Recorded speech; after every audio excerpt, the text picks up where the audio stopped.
Ok, donc on continue donc sur les matrices. Donc comme on a vu, donc on a la possibilité de préparer les matrices et le vecteur. Donc on peut faire les opérations aussi avec, comme je vous ai expliqué. Si par exemple on prépare matrice de B, on dit c'est une matrice random par exemple, de par exemple 4 fois 4, par exemple 5 fois 5, on va commencer par les matrices un peu plus grandes. Et donc ça va nous préparer une matrice 5 fois 5. Après je peux préparer une matrice de A par exemple. Et je vais dire oh, A aussi, c'est une matrice random aussi de par exemple 5 fois 5. Donc tu vas avoir deux matrices A et B. La première chose qu'on peut imaginer, on peut dire C par exemple il est égal à A plus B. Et donc ça c'est la somme de nos matrices. Donc ici vous avez 0,507, 0,19. Et donc du coup vous avez la somme qui est ici. Donc là c'est une opération très très stable. Vous pouvez calculer transposer une matrice. Donc ça veut dire que vous pouvez dire AT par exemple transposé de A, il est égal à, et après vous utilisez ça. Et donc vous aurez le transposé de la matrice A. La matrice A qui est comme ça, et là vous voyez le premier colonne, ligne, il remplace le premier colonne, etc. Donc vous pouvez calculer les transposés de matrice sans problème.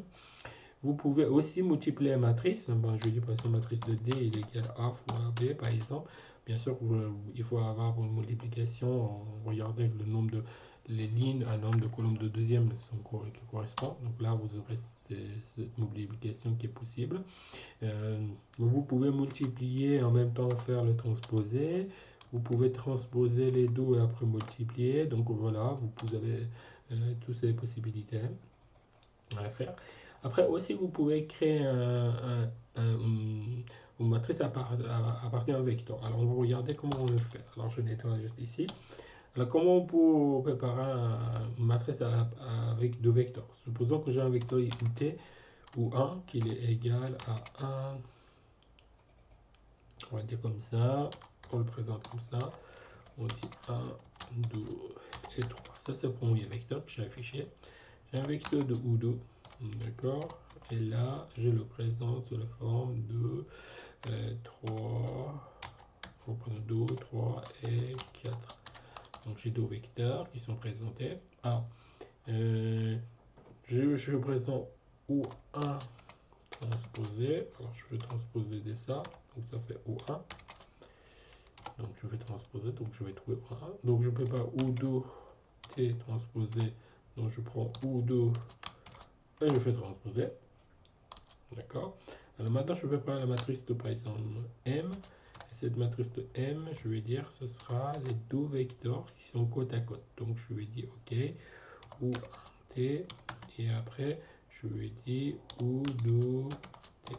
Donc si je mets ça, je prépare une matrice. Donc premier colonne, donc ça représente le premier vecteur, deuxième colonne, deuxième vecteur. Donc bien évidemment, je n'ai pas ajouté point virgule ici parce que effectivement ça change une histoire. Alors si je fais par exemple un point virgule ici, d'accord, donc vous allez voir que vous aurez tout en même temps. Ça veut dire qu'en fait là, il a pris le 1, 2, 3 qui est ici, il l'a laissé ici. Et après 2, 3, 4 par la suite est affiché. Donc vous voyez la différence. Donc si je n'utilise pas, je le présente sous cette forme là, ça donne ça. Si je fais point virgule, donc il va afficher le reste par la suite. Je pouvais ajouter virgule aussi, hein, donc ça veut dire que je viendrai ici. Si je fais un virgule ici, je le fais, je reviens, j'obtiens exactement le même résultat que j'avais ici sans virgule. Donc ça revient à peu près ce que je vous ai expliqué pour les matrices. Que si vous ne mettez pas virgule, on va mettre tous les éléments donc, sous le même banc en fait. Dès qu'on a un point virgule, on va aller sur la ligne suivante. Et après, on a la possibilité de travailler avec ça. Voilà, bon.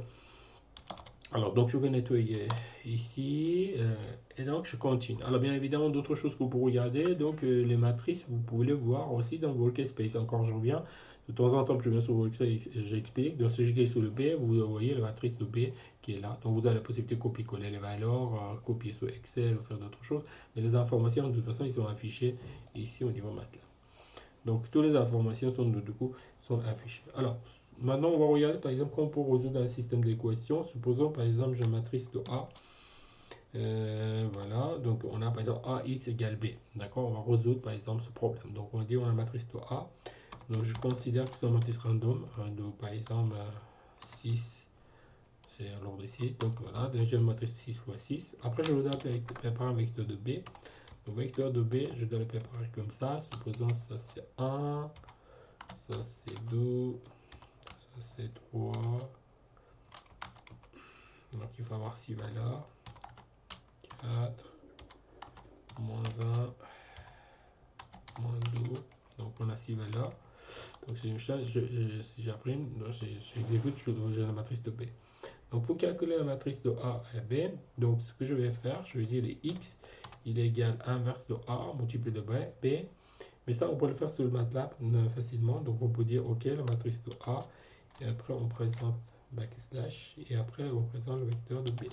Donc du coup, cette relation-là, il va calculer l'inverse de la matrice de A et multiplier par le vecteur de B, et il va nous donner la réponse de l'équation. Donc si vous avez un système d'équation matrice de A fois X égale le vecteur de B, vous pouvez obtenir le résultat par cette relation-là. Bien sûr, vous pouvez utiliser les matrices. Si votre vecteur il est présenté en façon verticale, aussi vous pouvez le faire. Mais l'opération il est un peu légèrement différent. Moi, je ne vais pas aller vraiment en détail de cela et expliquer comment ça fonctionne, mais vous avez la possibilité de le faire. Bon, le plus simple, entre guillemets, c'est résoudre l'équation AX égale B. Et donc, vous voyez que le vecteur X égale A, en slash B. Donc, vous avez la possibilité de le faire. Bien sûr, après, on peut calculer l'inverse d'une matrice aussi, que je ne vous ai pas expliqué. Donc, on dit inv de A, par exemple. Et si je fais inv de A, donc je peux calculer l'inverse de A. Donc, ce qui est bien sur le MATLAB, vous avez la possibilité de calculer l'inverse de matrice aussi très facilement. Donc, on voit ici. Alors, pour vérifier est-ce que notre calcul est correct, je dis test, par exemple test. Et test, si je prends par exemple A et je multiplie par inverse de A, donc normalement, on va trouver quasiment une matrice diagonale. Donc vous voyez qu'en fait, les valeurs diagonales sont 1 et les restes sont quasiment 0.